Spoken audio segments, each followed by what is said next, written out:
오늘 본문은 우상숭배를 경고하는 내용입니다. 16절을 보면 모세는 우리가 애굽 땅에서 살았던 때를 언급합니다.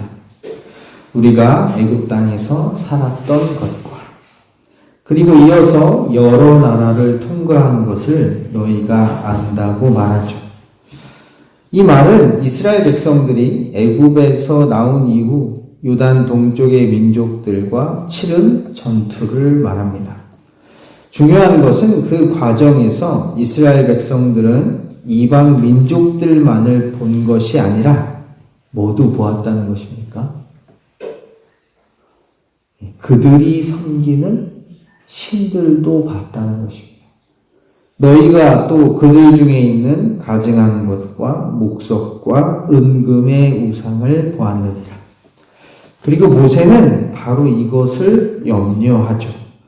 왜냐하면 이스라엘 백성들이 여호와 하나님을 떠나서 자신들이 본 이방 민족들이 섬기는 우상을 섬길 것을 걱정했기 때문입니다.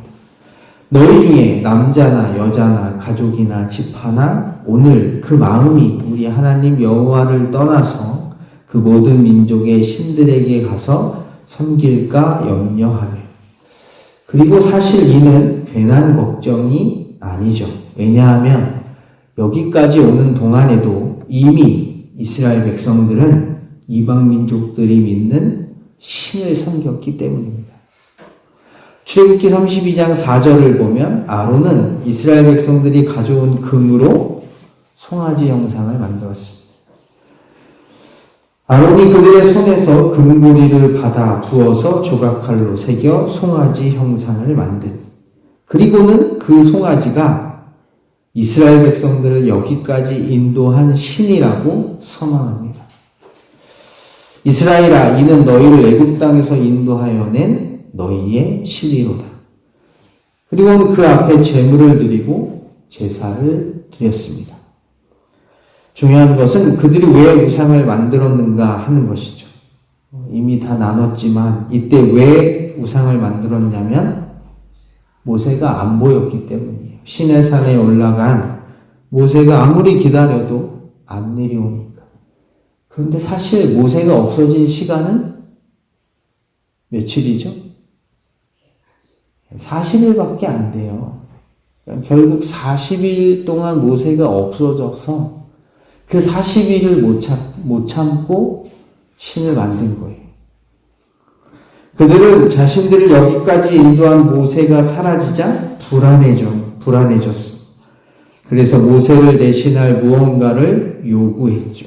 그렇게 해서 만들어진 게 송아지 형상입니다.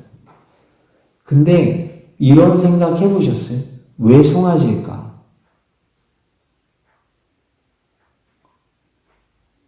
만들긴 만들었는데 왜 송아지였을까요?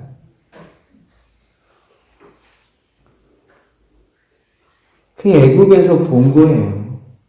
애굽에서 사는 동안 애굽 사람들이 송아지 만들어 놓고 섬기는 걸 본 거죠. 그러니 자신들이 본 거를 만들어낸 거예요. 뿐만 아니라 민수기 25장 1절을 보면 이스라엘 백성들은 시딤이라는 곳에서 모압 여자들과 음행을 저지릅니다. 이스라엘이 시딤에 머물러 있더니 그 백성이 모압 여자들과 음행하기를 시작합니다. 근데 이들의 음행은 단순히 음행에서 끝나지 않고 뭐로 이어지냐면 우상숭배로 이어집니다. 그 여자들이 자기 신들에게 제사할 때 이스라엘 백성을 청함해 백성이 먹고 그들의 신들에게 절함으로 이스라엘이 바알브올에게 가담한지라. 이 일로 인하여 하나님께서는 진노하셨고 24,000명이 이때 연병으로 죽습니다. 그렇기에 모세는 지금 그들이 약속의 땅에 들어가서 우상을 섬길 것을 염려하고 있는 것이죠. 그런데 모세의 염려는 거기서 그치지 않습니다. 모세가 걱정하는 것이 하나 더 있는데 18절 마지막 부분을 보면 모세가 이스라엘 백성들을 향해 이렇게 말합니다. 독초와 쑥의 뿌리가 너희 중에 생겨서 이 저주의 말을 듣고도 심중에 스스로 복을 빌어. 여기서 말하는 독초와 쑥의 뿌리는 문맥의 흐름 속에서 볼 때 우상을 섬기려는 악한 생각과 마음을 뜻합니다. 따라서 이 말의 의미가 무엇이냐면 우상을 섬기면서도 뭐 한다는 거예요? 스스로 복을 빌고 있다는 것입니다. 우상을 섬기면 저주를 받는다는 하나님의 말씀을 들으면서도 우상을 섬기는 자신에게 하나님의 복이 임하기를 기도한다는 것이죠. 이는 이어지는 구절 속에서 분명하게 드러납니다. 내가 내 마음이 완악하여 젖은 것과 마른 것이 멸망할지라도 내게는 평안이 있으리라. 그리고 모세의 이 염려와 걱정은 실제로 이스라엘 백성들이 약속의 땅에 들어간 이후 현실이 됩니다. 예레미야 7장 9절을 보면 하나님께서 이스라엘 백성들의 죄악을 낱낱이 열거하시죠. 너희가 도둑질하며 살인하며 간음하며 거짓 맹세하며 바알에게 분향하며 너희가 알지 못하는 다른 신을 따른다. 이스라엘 백성들이 저지른 죄가 무엇입니까? 하나님께서 반드시 지키라고 말씀하신 10가지 계명에 순종하지 않는 것입니다. 도둑질, 살인, 간음, 거짓 맹세, 그리고 우상 숭배죠. 우리가 주목해야 할 것은 그 다음 절인 예레미야 7장 10절입니다. 너희는 그러면서도 내 이름으로 일컬음을 받는 이 집에 들어와서 내 앞에 서서 말하기를 우리가 구원을 얻었다 하느냐. 다시 말해 이스라엘 백성들은 하나님의 말씀에 순종하지 않으면서도 정작 어디에 와서 성전에 와서 제사를 드리기만 하면 하나님께서 자신들을 용서해 주실 것이라고 여긴 것이죠. 쉽게 말해 거룩하지 않은 자신들의 삶을 거룩한 종교적 행위로 포장하면서 자신들은 구원받았다고, 그래서 안전하다고 여긴 것입니다. 하지만 그것은 그들만의 착각이죠. 오늘 본문 20절이 그것을 분명하게 보여줍니다. 여호와는 이런 자를 사하지 않으실 뿐 아니라 하나님은 그들을 결코 용서해 주시지 않으십니다. 그리고 분노하시죠. 그리고 그 분노는 불의 심판으로 이어집니다. 그리고 그 심판의 내용은 우리가 지금 계속 살펴보고 있는 신명기 29장에 나와 있는 저주의 목록이죠. 21절에 다시 한번 재차 반복되어 나타납니다. 여호와께서 곧 이스라엘 모든 지파 중에서 그를 구별하시고 이 율법책에 기록된 모든 언약의 저주대로 그에게 화를 더하시리라. 문제는 단순히 저주를 받는 것에서 끝나지 않는다는 것입니다. 왜냐하면 저주 끝에 기다리는 것은 멸망이죠. 여호와께서 그의 이름을 천하에서 지워버리시되. 요한계시록 20장 12절을 보면 이 말의 의미가 무엇인지를 알 수 있습니다. 누구든지 생명책에 기록되지 못한 자는 불못에 던져지리라.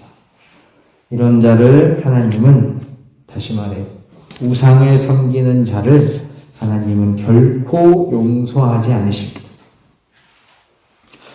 하나님 앞에 우상 숭배는 정말로 큰 죄입니다. 하나님이 아닌 다른 신을 섬기는 것. 생각해 보셨어요?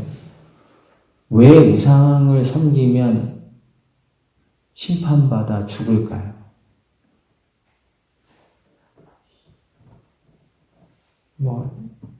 하나님 싫어하시는 죄를 짓는 거니까 당연한 거지만, 아브라함도 우상숭배자였잖아요. 원래 애초에 하나님이 아브라함을 부를 때 아브라함 우상숭배자였죠. 아버지 데라가 우상을 섬겼습니다. 그 우상숭배자인 아브라함을 데려다가 하나님이 자신을 섬기는 하나님의 민족으로 만들어놨어요. 그래서 출애굽기에 그들을 출애굽시켜 주시죠. 그러니까 이스라엘 백성들이 애굽에서 억압받고 핍박당할 때 부르짖잖아요. 하나님이 그 소리를 들으시고 언약을 기억했다고 하세요.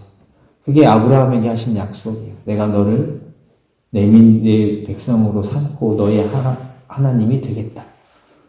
그래서 구원을 시켜줬단 말이에요. 그래서 애굽에서 다시 나온 거예요. 근데 그걸 잊어버리고 우상을 섬기는 거죠. 다시 말해서 우상숭배가 왜 하나님 앞에 큰 죄냐? 우상을 섬기는 자를 하나님이 데려다가 당신을 섬기도록 만들어 놓으셨단 말이에요. 근데 다시 돌아가는 거죠. 어디로? 과거로. 우상숭배는 단순한 죄가 아니라 하나님이 이미 베풀어 주신 구원의 은혜를 저버리는 거예요. 그래서 우리도 마찬가지죠. 하나님의 은혜로 하나님의 백성이 됐고 예수님을 믿어서 여기까지 신앙생활을 하고 있는데 우리가 우상을 섬기면 예수님을 다시 십자가에 못 박는 것이 되는 것이죠.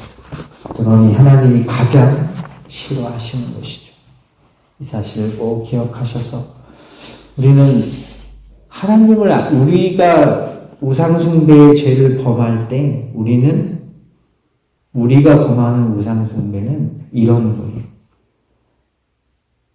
하나님도 믿으면서 우상을 섬기는 게 문제가 되는 거죠. 그러니까 우리는 애초에 안 믿는 자와는 다르잖아요. 하나님을 믿어요. 근데 하나님을 두 번째 자리에 놓죠. 첫 번째 자리에는 다른 게 있고 두 번째 자리에 하나님을 둡니다. 우리가 그거를 늘 생각하셔야 돼요. 살다 보면 믿는다고 하면서도 내 마음속에 하나님보다 더 붙잡고 있는 게 있어요. 저도 가끔씩 보면 섬찟할 때가 있어요. 그런 걸 늘 경계하시고 내가 하나님보다 더 사랑하는 게 있다면 그게 우상이에요. 이미 베풀어 주신 예수님을 다시 십자가에 못 박으시는 어리석은 자가 되지 않도록 우리 모두 주어진 자리에서 말씀에 귀를 기울이고 베풀어 주신 은혜를 묵상하면서 경계해야 할 줄 믿습니다. 이런 은혜가 우리 모두에게 가득하시길 주님의 이름으로 축복합니다.